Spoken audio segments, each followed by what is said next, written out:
Laudetur Jesus Christus, Semper Laudetur.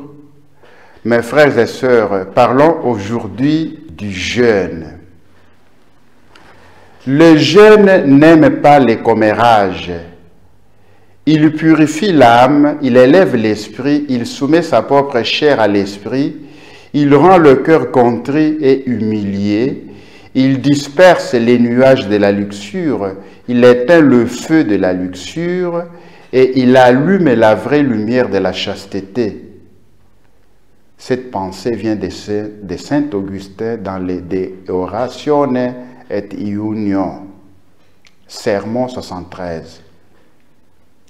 Le jeûne guérit les maladies, assèche les humeurs corporelles, met les démons en fuite, libère les pensées impures, rend l'esprit plus clair et plus pur du cœur, sanctifie le corps et élève l'homme au trône des dieux. Le jeûne est l'âme de la prière et la miséricorde, la vie du jeûne. Que personne ne les divise parce qu'ils ne peuvent pas être séparés, dit Pierre Chrysologue. De son côté, Jean Chrysostome affirme que le jeûne du corps est la nourriture pour l'âme. Pendant que nous jeûnons, nous nourrissons notre âme. Le jeûne aveugle le corps afin d'ouvrir les yeux de notre âme. Notre Seigneur Jésus lui-même nous a montré par son exemple que la prière et le jeûne sont les armes premières les plus efficaces contre les forces du mal. Acquérir l'esprit des dieux est donc la véritable fin de notre vie chrétienne, au point que la prière, les veillées, le jeûne, l'aumône et d'autres actions vertueuses faites au nom du Christ ne sont que des moyens à cette fin, affirme Séraphin des Sarouves. Le but du jeûne est de desserrer dans une certaine mesure les liens qui nous lient au monde ou à l'environnement matériel dans son ensemble, afin de pouvoir concentrer tous nos pouvoirs spirituels sur des choses invisibles et éternelles.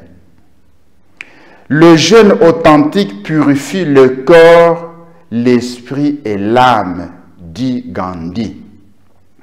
Il y a trois choses, ô frères, pour lesquelles la foi est ferme, la dévotion perdure, la vertu demeure: la prière, le jeûne et la miséricorde.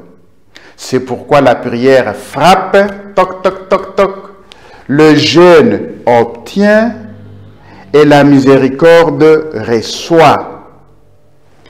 Ces trois choses, la prière, le jeûne, la miséricorde, sont une. Elles reçoivent la vie les unes des autres. C'est Pierre Chrysologue dans les extraits des discours. Le jeûne est l'âme de la prière. C'est toujours Jean Chrysologue qui le dit. Jeûner, c'est purifier notre corps et donner à notre âme une santé spirituellement forte. Celui qui pratique le jeûne doit comprendre ceci. Il doit sympathiser avec l'homme qui a faim. Et il veut que Dieu sympathise avec sa propre faim.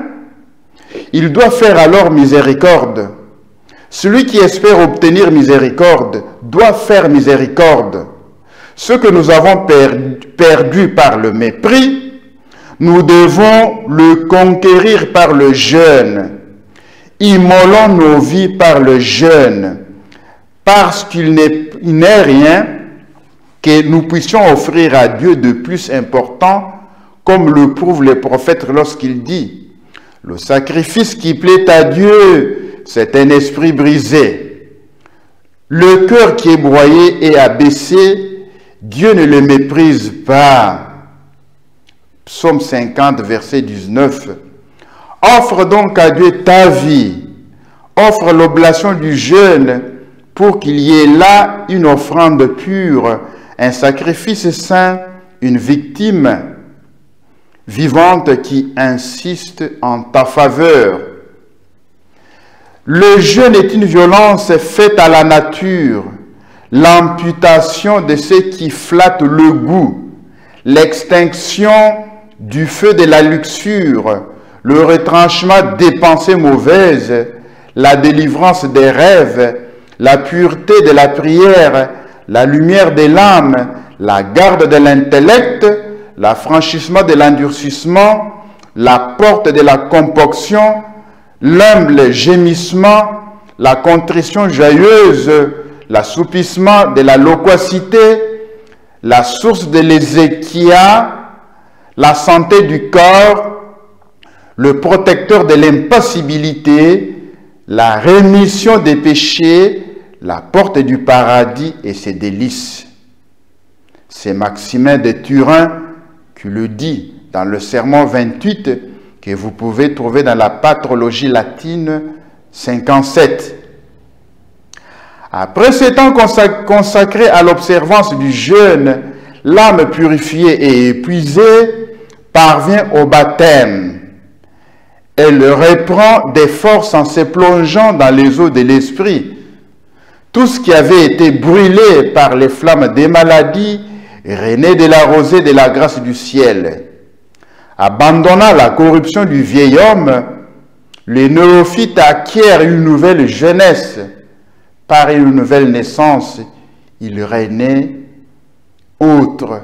Alors, il est le même que celui qui avait péché. Mes frères et sœurs, je vous invite au jeûne. Le jeûne nous transforme. Le jeûne nous renouvelle. Le jeûne a beaucoup de bienfaits. Décidons de pratiquer le jeûne. Le jeûne nous rend forts. Le jeûne est un exorcisme que nous faisons sur nous-mêmes. Et lorsque nous jeûnons, nous prions avec notre corps et avec notre âme. Le jeûne est agréable à Dieu. Tous les saints ont pratiqué le jeûne. Notre Seigneur Jésus-Christ a pratiqué le jeûne pendant 40 jours après son baptême, avant de commencer son ministère public. Et de temps en temps, il pratiquait le jeûne. La famille de Nazareth, Joseph, Marie et Jésus pratiquaient les jeûnes comme tous les Hébreux le pratiquaient. Je vous conseille de pratiquer le jeûne, surtout 2 fois par semaine, au pain et à l'eau, en l'adaptant à vos conditions de santé. Laudetur Jesus Christus, Semper Laudetur.